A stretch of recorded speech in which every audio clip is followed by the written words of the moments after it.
मित्रांनो, स्वागत आहे तुमचे प्रीती अकॅडमी या आपल्या युट्यूब चॅनलवर। आज आपण क्लास 8 हिस्ट्री याचा चॅप्टर नंबर 11 समतेचा लढा यातला उरलेला भाग बघणार आहोत। मागील 3 व्हिडिओ मध्ये आपला पूर्ण म्हणजे चॅप्टर मधला बराचसा भाग कंप्लीट झालेला आहे। आज आपण राजश्री शाहू महाराज आणि डॉक्टर बाबासाहेब आंबेडकर यांनी काय काय केलं हे बघून घेऊ, म्हणजे इथे मग आपला हा चॅप्टर नंबर 11 पूर्ण संपून जाईल। ओके, चला सुरू करून घेऊ आपण। बघा, राजश्री शाहू महाराज, बघा राजश्री शाहू महाराज यांनी कोल्हापूर संस्थानामध्ये आरक्षणाचा क्रांतिकारी जाहीरनामा काढला। राजश्री शाहू महाराज यांनी काय केलं, सुरुवातीला मी सांगते याच्यामध्ये सांगितलं की राजश्री शाहू महाराज जे आहे ते डॉक्टर बाबासाहेब आंबेडकरांच्या नेतृत्वाची यांनी पाठराखण केली आणि यांच्या काळात निर्माण झालेल्या ब्राह्मणेतर चळवळीचे नेतृत्व त्यांनी केले। मग त्यांनी काय काय केलं तर त्यांनी कोल्हापूर संस्थानामध्ये आरक्षणाचा क्रांतिकारी जाहीरनामा काढला, मोफत व सक्तीच्या प्राथमिक शिक्षणाचा कायदा त्यांनी केला। त्यांनी काय केलं, जाती भेद निर्मूलनासाठी भरीव कार्य केले। रोटी बंदी, बेटी बंदी व व्यवसाय बंदी असे जे 3 निर्बंध जाती व्यवस्थेमध्ये होते ते संदर्भात त्यांनी काय केलं की सभा परिषदामधून दलित लोकांच्या हातचे अन्न घेऊन शाहू महाराजांनी रोटीबंदी जाहीरनामा हा धुडकावून लावला। आता बघा, बेटीबंदीचा निर्बंध जोपर्यंत पाळला जात आहे तोपर्यंत जातीभेद समूळ नष्ट होणार नाही अशी शाहू महाराजांची धारणा होती। यांनी काय केलं, आपल्या संस्थानामध्ये आंतरजातीय विवाहास कायदेशीर मान्यता देणारा कायदा हा मंजूर केला। 22 फेब्रुवारी 1918 मध्ये काय झालं बघा, कोल्हापूर सरकारच्या गॅझेटमध्ये जाहीरनामा प्रसिद्ध होऊन संस्थानातील बलुतेदारी पद्धती नष्ट करण्यात आली आणि शाहू महाराजांनी व्यवसाय स्वातंत्र्य देऊन एक प्रकारच्या सामाजिक गुलामगिरीतून लोकांची मुक्तता केली। हे झालं राजश्री शाहू महाराज यांनी जे काही केलं ते। आता बघा इकडे दक्षिण भारतात जस्टिस पक्षाने काय केलं, सामाजिक समतेसाठी मोलाचे कार्य केले। महात्मा गांधी यांनी काय केलं की अस्पृश्यतेचा प्रश्न हाती घेऊन तो काँग्रेस पक्षाच्या व्यासपीठावर मांडला। यांच्यापासून मग प्रेरणा घेऊन मग बघा अमृतलाल विठ्ठलदास ठक्कर आणि अप्पासाहेब पटवर्धन इत्यादी कार्यकर्ते जे होते त्यांनी समतेच्या कामामध्ये काय केलं, स्वतःला झोकून दिले। मग आले डॉक्टर बाबासाहेब आंबेडकर यांचं बघू काही। डॉक्टर बाबासाहेब आंबेडकर यांचं बघा एक आहे की त्यांनी मुंबई प्रांताच्या विधिमंडळामध्ये सार्वजनिक पानवट हे जे आहे ते अस्पृश्यांना खुले करण्याचे विधेयक संमत करून घेतले यांनी।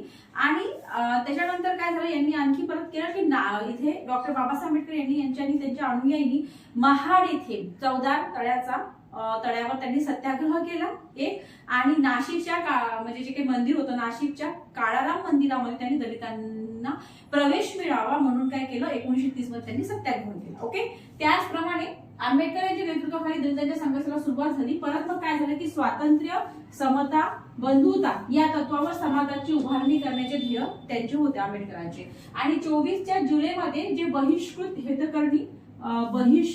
हितकारिणी सभेची त्यांनी स्थापना केली। शिका संघटित व्हा आणि असा स्फूर्तिदायक हे त्यांनी त्याला संदेश दिला। आणि वृत्तपत्र हे त्यांच्या चळवळीचे मुख्य अंग होते। त्यांनी काय काय केलं, त्यांचं मुखनायक होतं, बहिष्कृत भारत होतं, जनता समता अशी वृत्तपत्रे त्यांनी सुरू केली। बघा, मी तुम्हाला एकदा परत रिपीट करते म्हणजे तुमच्या बरोबर लक्षात येईल की आपण काय काय शिकत आहोत। बघा, आज आपण काय बघत आहे, आज आपण समतेचा लढा हा जो आपला चॅप्टर चालू आहे त्यातला जो उरलेला जो भाग आहे तो आपण बघत आहे। त्यामध्ये आपण राजश्री शाहू महाराज पहिले बघितले, त्याच्यामध्ये आपण बघितलं की शाहू महाराज यांनी काय केलं की आंबेडकर जे काही होते त्या आंबेडकरांच्या नेतृत्वाला एक मिनिट थोडस बरोबर करते, नेतृत्वांची पाठराखण त्यांनी केली। आणि शाहू महाराज यांनी काय केलं, कोल्हापूर संस्थानामध्ये आरक्षणाचा क्रांतिकारी जाहीरनामा काढला। मोफत आणि सक्तीच्या शिक्षणाचा, प्राथमिक शिक्षण मोफत व सक्तीचे व्हावे याचा कायदा त्यांनी केला। त्यानंतर काय केलं माहितीये का, त्यांनी जातीभेद निर्मूलनासाठी भरीव कार्य केले। रोटीबंदी, बेटीबंदी, व्यवसाय बंदी असे 3 निर्बंध त्यांनी जाती व्यवस्थेत होते। म्हणून मग काय केलं की वेगवेगळ्या प्रकारच्या सभा परिषदा म्हणून त्यांनी त्याचं समर्थन केलं। ठीक आहे, त्यांनी काय केलं, शाहू महाराजांनी रोटीबंदी जाहीरपणे भुडकावून लावली. बेटी बंदीचा जोपर्यंत निर्बंध होणार नाही तोपर्यंत काय होणार नाही, तोपर्यंत जातीभेद पूर्ण होणार नाही, समूळ नष्ट होणार अशी त्यांची धारणा होती. म्हणून काय झालं की त्यांनी आपल्या संस्थानामध्ये आंतरजातीय विवाहास काय केलं, कायदेशीर मान्यता दिली. त्यानंतर हे बघा इथे महत्वाचं आहे की 22 फेब्रुवारी 1918 रोजी काय झालं की कोल्हापूर सरकारच्या गॅझेटमध्ये त्यांनी काय केलं, जाहीरनामा प्रसिद्ध होऊन संस्थानातील बलुतेदारी ही पद्धती नष्ट करण्यात आली. आणि शाहू महाराजांनी काय केलं की व्यवसाय स्वातंत्र्य देऊन प्रकारच्या सामाजिक गुलामगिरीतून काय केलं, लोकांची मुक्तता केली. शाहू महाराजांचं झालं. त्याच्यानंतर मग इकडे बघितलं होतं आपण की बाई दक्षिण भारतामध्ये जस्टिस पक्षाने सामाजिक समतेसाठी मोलाचे कार्य केले होते. ठीक आहे. महात्मा गांधी यांनी काय केलं, अस्पृश्यतेचा प्रश्न हाती घेतला आणि तो काँग्रेस पक्षाच्या व्यासपीठावर त्यांनी मांडला. त्यांच्यापासून प्रेरणा कोणी कोणी घेतली, अमृतलाल विठ्ठलदास ठक्कर यांनी घेतली, आप्पासाहेब पटवर्धन इत्यादी लोकांनी घेतली. मग इत्यादींनी काय केलं की या कार्यकर्त्यांनी काय केलं, समतेच्या कामामध्ये स्वतःला झोकून दिलं. आंबेडकर यांच्या नेतृत्वाखाली दलितांच्या संघर्षाला मग सुरुवात झाली. स्वातंत्र्य, समता, बंधुता या तत्वावर समाजाची उभारणी करण्याचे ध्येय कोणाचे होते, आंबेडकरांचे होते. आणि वृत्तपत्रे त्यांच्या चळवळीचे मुख्य होते. त्यांनी कुठले कुठले हे काढले, त्यांचं मूकनायक, बहिष्कृत भारत, जनता, समता अशी वृत्तपत्र त्यांनी सुरू केली. आणि परत 1924च्या जुलैमध्ये बहिष्कृत हितकारिणी सभेची स्थापना केली. त्यांचं काय म्हणणं होतं, शिका, संघटित व्हा आणि संघर्ष करा असा स्फूर्तिदायक संदेश त्यांनी दिला. ठीक आहे. लास्ट मध्ये थोडंसं झालेलं आहे, ते मी वाचून दाखवते तुम्हाला, म्हणजे आपल्या इथे मग पूर्ण हा समतेचा लढा हा चॅप्टरच आपला पूर्ण होऊन जाते. बघा, डॉक्टर बाबासाहेब आंबेडकरांनी काय केलं, स्वतंत्र मजूर पक्ष स्थापित केला. त्यांनी काय केलं, स्वतंत्र मजूर पक्ष, स्वतंत्र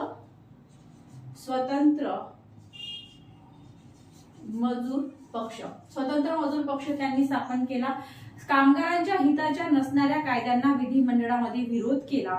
दलितांचे प्रश्न प्रभावीपणे मांडण्यासाठी त्यांनी काय केलं, 1942 मध्ये त्यांनी काय केलं, शेड्यूल्ड कास्ट फेडरेशनची स्थापना केली. ओके. आधुनिक भारतात समतेवर आधारलेली समाज रचना निर्माण करण्याच्या कार्यात डॉक्टर बाबासाहेब आंबेडकर यांनी आपल्या संविधानाद्वारे महत्त्वाचे योगदान दिले. आणि 1956 मध्ये मग काय झालं, नागपूर येथे आपल्या असंख्य अनुयायांसह मानवतेचा व समतेचा पुरस्कार करणाऱ्या बौद्ध धर्माचा त्यांनी स्वीकार केला. कधी, 1956 मध्ये. कुठे, नागपूरला. आणि आधुनिक भारताच्या जडणघडणीत समतेसाठी उभारलेल्या लढ्याला महत्वाचे स्थान आहे. ओके. हा झाला समतेचा लढा, हा पूर्ण चॅप्टर. ठीक आहे. 2-3 व्हिडिओ आहे पहिले आणि हा समतेचा लढा पूर्ण कंप्लीट झालेले आहे. आता आपण काय करू, स्वातंत्र्य प्राप्ती हा जो 12 नंबरचा चॅप्टर आहे, थोडासाच आहे, जास्त मोठा नाहीये. तर हा आपण कंप्लीट करून टाकू. 2 व्हिडिओ मध्येच कंप्लीट होऊन जाईल कदाचित हा. मग 13, 14 असे करू. त्याच्यानंतर आपल्याला अजून भूगोल पण कंप्लीट करायचं आहे ना, लवकरात लवकर कंप्लीट करायचं आहे. आणि सायकोलॉजीचं माझं म्हणजे चाइल्ड डेव्हलपमेंट आहे ना, ते बरेचसे पॉइंट्स क्लिअर आहे माझे, बरेचसे पॉइंट्स मी व्हिडिओ अपलोड केलेले आहे. आणखी एकदा आपण पूर्ण रिव्हिजन करून घेऊ आणि मग आपण PYQ बघू. PYQ काय काय येतात ते आपण बघू, किंवा ठीक आहे ना, किंवा नाही तर मग मी काय करेल की PYQ आणि नंतर एक्सप्लेनेशन असं सुद्धा करते मी. ठीक आहे. आणि जे पॉइंट्स माझे राहिलेले आहे ते पॉइंट्स मी पटापट कंप्लीट करून टाकते. ठीक आहे. 21 जूनला एक्झाम आहे, 21 जूनच्या पहिले आपल्याला सगळं कंप्लीट करायचं आहे. ओके. ठीक आहे. मग थांबू आपण इथे. धन्यवाद.